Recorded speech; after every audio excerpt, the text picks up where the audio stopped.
for medasi dia me ache me wabru me bonyaado nyama bi etwapum from na etwa so de attention bi ensaka de ensaka so de be ma mo tie na wa hwete se ne yakọ obonefo biara ne cap yama oni pesusufo boni biara atwenwen enwie peyoda obakoso atwen na atifimantem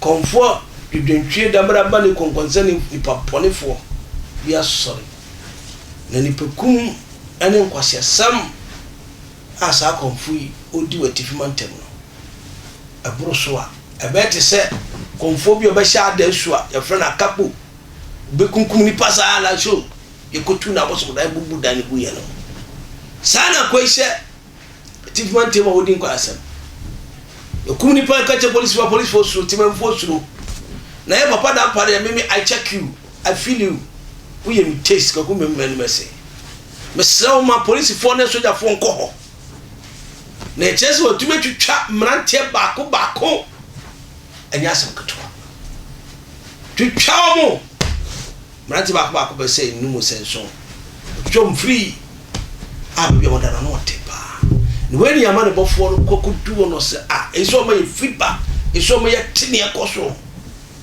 ye pampa ya chese mine ye chibo nchirem nchirmai e mane bofo no odi mayini na asema e wo ho ni se ye 36-year-old fetish priest has allegedly butchered 3 men of Baniekrom.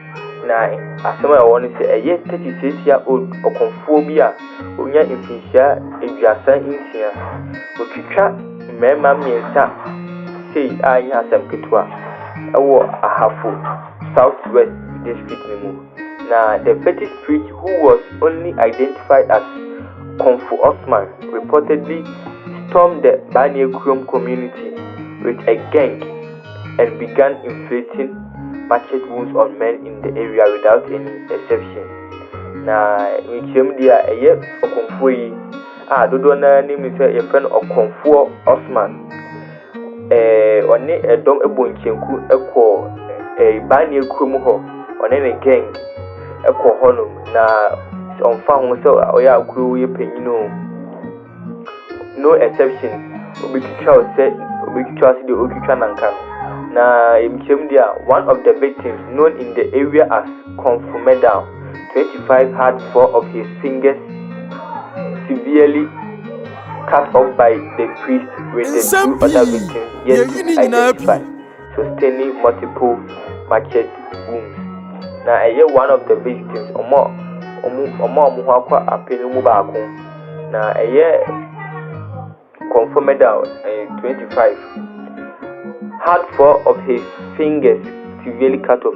Na Konfu Osman yina otwa obi in fingers 4 ni na ayere atwatwene anya asamkitwa yie pa na metwaso dia. The 3 victims are currently receiving treatment at the Mankraso community government. Na yekupemu wo Mankraso community government modia victims here omo akwa atwe wo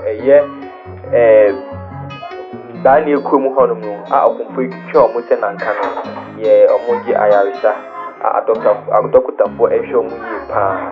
The sad incident which occurred Monday 3rd April 2023, according to the eyewitness, was a reprisal attack on the part of the priest. Now, this incident here is seen Busume April Munu.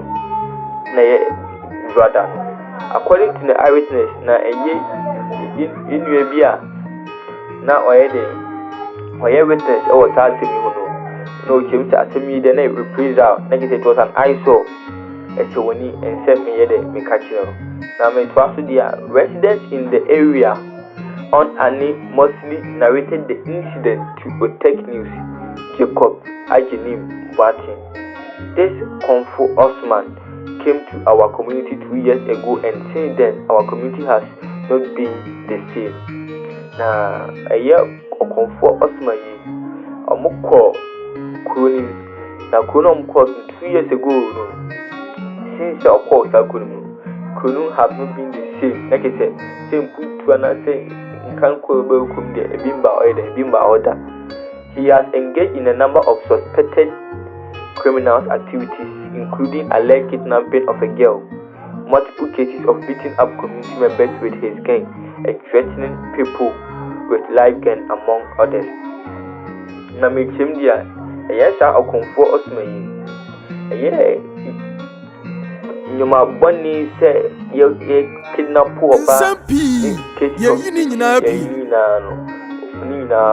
ubenya no na kidnapping ubenya no wasati mi obubun ko bahad na they say come soon kwan say wasade ne gang no eden stormy sakuni with live guns, among others.